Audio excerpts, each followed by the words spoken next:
افغانای محترم سلام. باز امشب در خدمت شما دکتر موسی داوری قرار داره با یک معلومات که نسبتاً به همگی شاید مورد توجهش قرار بگیره و این معلومات ما در مورد واکسین کرونا و واکسین کرونایی که در افغانستان هست، واکسین کرونای نوع ایندی هست و در مورد دو نوع واکسینی که در هندوستان هم قابلیت و اجازه نامه تطبیق یافته برای شما معلومات را که چه قسم ای واکسین ها تهیه شده ترتیب کردیم برایتان و امیدوار هستم که مفید و خوش شود.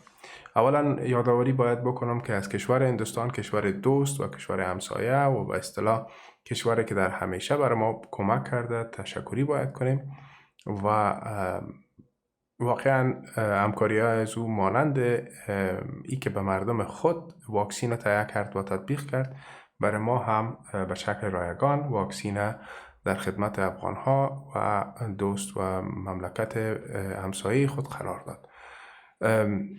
ما از این کمک از اینا تا آخر شکرگزار و متشکریم و در عین زمان فراموش نمی کنیم.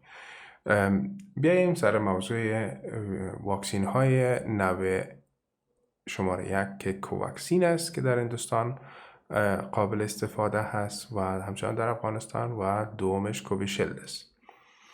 کوواکسین واکسین است که به شکل واکسین شماره 1 بعد از اینکه هندوستان دریافت کرد واکسین از روسیه به نام سپوتنیک 5 این واکسین خودش ساخت و برای تطبیق ازی بالای مردم خود شروع کرد. اجازه نامه این واکسین در هندوستان به شکل محدود است و فقط تمام واکسین های کرونا در تمام دنیا که هست و تطبیق میشه اینا اجازه نامه محدود گرفتن به خاطر از اینکه سایر تطبیق یک واکسین و تهیه از اون زمان بر است و ما این زمان در خاطر شیوع پاندمی کرونا نداشتیم.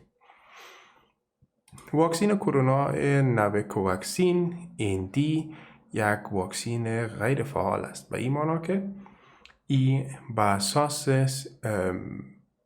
تکنولوژی که توانسته‌اند قسمت از ویروس یا ویرون از یک حجره غیر ویروسی بردارن و او را انکشاف بدن و از او ویروس به اصطلاح واکسین تهیه کنن.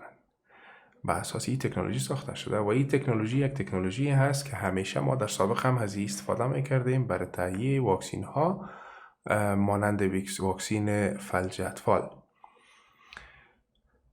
این واکسین ها قدرت یا توانایی آلوده شدن یا مصاب شدن شخص به می خود ویروس ندارد، چون این ویروس مکمل نیست بلکه یک پارچه از ویروس است که به نام ویرون یاد میشه.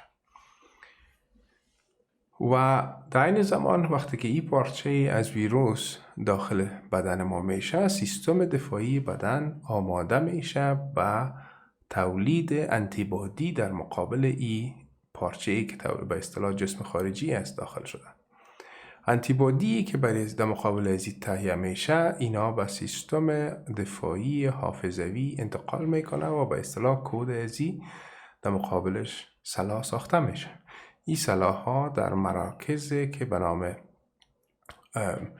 سیستم دفاعی به اصطلاح حافظوی یا جایی که اینا حفظ میشن انتقال میکنه و در صورت به وجود آمدن حالتی که عین جسم اجنبی به هر شکلی که داخل شود و عین کودی که باشه میتونه سیستم بدن ما او را پیدا کنه و در مقابلش همون سلاحی که ساخته بود استفاده کنه و او را از بین ببره. اینمی هست به اصطلاح به شکل زبان عامیانه عکس العمل و فعالیت سیستم بدن، سیستم دفاعی بدن در مقابل یک جسم که او را از قبل شناخته. در حقیقت ما با گرفتن واکسین سبب میشه که وجود ما آماده شود و بشناسه جسم اجنبی که اگر باکتریا باشه، اگر ویروس باشه و یا کدام پارازیت باشه. این واکسین هم به این اساس ساخته شده. دیگه واکسین های مانند اینفلوئنزای فصلی یا سیزونال اینفلوئنزا، سگ دیوانه، فلج اطفال، سیاه‌سلفه و انسفالیت ژاپنی هم با عین تکنولوژی ساخته شده. واکسین کوواکسین بالاتر از سن 12 سال تطبیق میشه، یعنی اطفال پایینتر از 12 سال بالایش تطبیق نمیکنن و الی 81% سبب میشه که انسان در مقابل تهدید آینده امی نوع ویروس که حاوی امی مواد که در واکسین است باشه، ما در مقابلش معافیت داشته باشیم و در صورتی که مصاب شویم اعراض ما خیلی کم باشه. خوبی دیگه ای واکسین بر شرایط افغانستان هی است که ما در درجه بین 2 الی 8 درجه میتونیم واکسین نگاه کنیم. برخلاف واکسین های اروپایی و امریکایی که الا درجه منفی 70 درجه نیاز است برای نگهداشت از اونا، این شرایط در افغانستان قابل تطبیق نیست و برای ما بهترین واکسین هست که نظر به ضرورت زمانی و نظر به حالاتی که ما داریم در افغانستان میشه ازش استفاده کنیم. اینا با 2 دوز گرفته میشه که دوز اول و دوز دومش 28 روز بعد از او است. نظر به اظهارات مقامات صحی هند، هر دو نوع واکسینی که اینا تهیه کردن در مقابل میوتیشن یا حالت جهش یافته شکل انگلیسی، شکل افریقایی و برازیلی میتونه وجود ما را به اصطلاح آماده بسازه. در مطالعه که تا فعلا نشان داده شده، اشخاصی که به تعقیب دوز دوم واکسین کوواکسین مثبت نشان دادن کرونا نزدشان تقریبا به 0.4% است. و این معنی که ما اگر 100 نفر داشته باشیم یا 1000 نفر داشته باشیم در اون صورت ما 4 نفر ما مثبت میتونه شود، یعنی 0.4 از فیصد. اگر 1% باشه به این معنی 1 فی 100 نفر، این تقریبا 0.4% نفر است که در 1000 نفر اگر بگوییم به 4 نفر میرسه.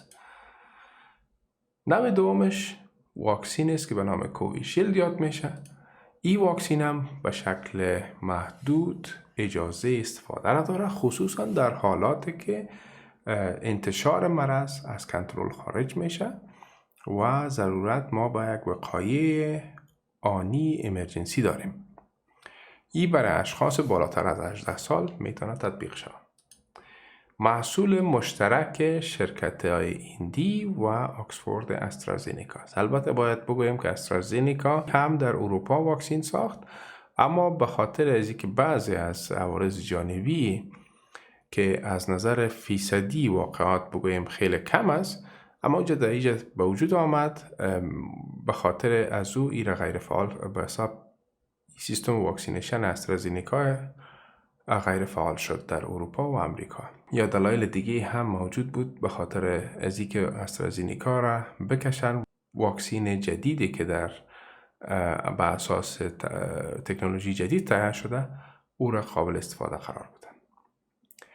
باز هم میگم این واکسین قابلیت مصاب ساختن مریض نداره و یعنی خودش نمیتونه کرونا را به اصطلاح بر ما مستقیما فعال کنه، ولی سیستم معافیتی ما را آماده از بین بردن ویروس در صورتی که ما مصاب شویم به همون مکانیزمی که قبلا در بالا گفتم سبب میشه که آماده بسازن. بالاتر از سن 18 سال تطبیق میشه و الی 70% اینا میتونه سبب به وجود آمدن معافیت و کاهش اعراض در وقتی که اگر انسان مصاب شود گرده.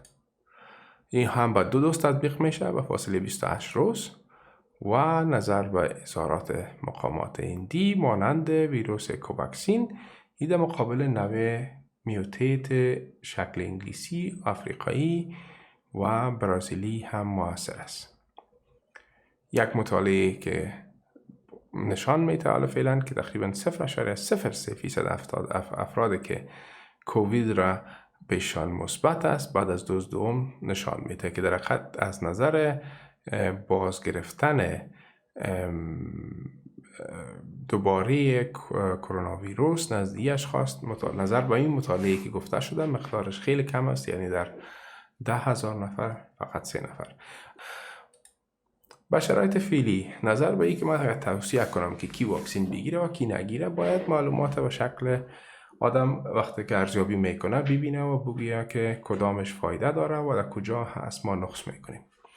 با اساس یک معلومات فعلا در اینترنت موجود است و در چند روز ما این را مطالعه کردیم، ما به این نتیجه رسیدیم که میتونم توصیه کنم برای اشخاص پیر، کسایی که در خانه خود اشخاص پیر، مسن، مریض و کسایی که به امراض مزمن مبتلا هستند و روزانه مریض به اصطلاح دوا میگیرن، برای از اونها خود ما امکان ازی است که مشکل ساز باشیم، به خاطر که اگر ما بیرون میاییم امکان ازی است که خود ما مصاب باشیم ولی ما پیش ما اعراض نباشه، اما برای از اونها اگر ما مصابیت و ویروس انتقال بدیم خطر جدی صحی برشان است.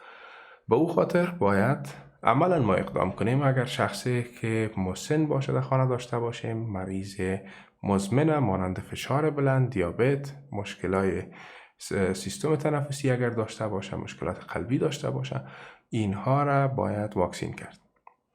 و در قدم دوم اگر واکسین موجود باشه ما هم خود باید واکسین کنیم. زمستان بعدی امکان داره نظر به ای که جایش های مختلف یا میوتیشن های مختلف در این ویروس رخ داده، اگر ما نکنیم مقاومت و مقابله را با این ویروس امسال صورت نگیره، امکان ازی است که جایش ها زیادتر شوه و مشکل باز هم بلند بره. به او خاطر باید وقایع خود هم در نظر بگیریم.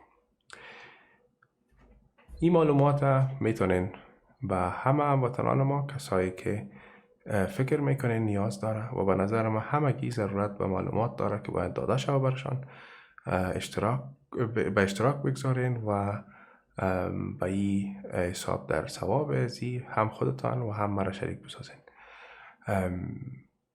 باز هم تشکری میکنم از شما که حوصله کردین و این ویدیو را دیدین. شب و روزتان خوش.